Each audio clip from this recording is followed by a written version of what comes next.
आज मंगळवार म्हणजे रामनवमीचा दुसरा दिवस। रामनवमीच्या पहिल्या दिवशी ओरमच्या मॅची होत्या। पहिल्या दिवसाची व्हिडिओ यासाठी नाही केली की खास माझ्या आत्तेला आणायला मी जांभारीला गेलेलो। सुरुवातीपासून तुम्ही बघू शकता रामनवमीची सजावट कशी केली गेली आहे।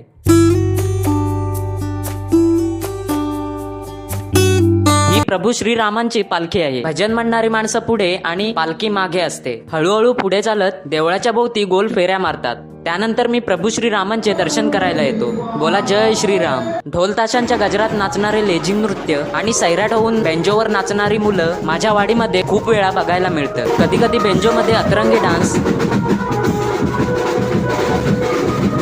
तर कधी कधी शांत आणि मनमोकळेपणाचा डान्स, हे सर्व बेंजोमध्ये नाचताना घडत असतं। कधी कधी खोटे पैसे उडवून लोकांचं मनोरंजन करायचं आणि कधी कधी आपल्या धुंदीत नाचून आपल्यालाच विसरून जायचं। रामनवमीच्या एक दिवस आधी डान्स ठेवण्यात आले होते।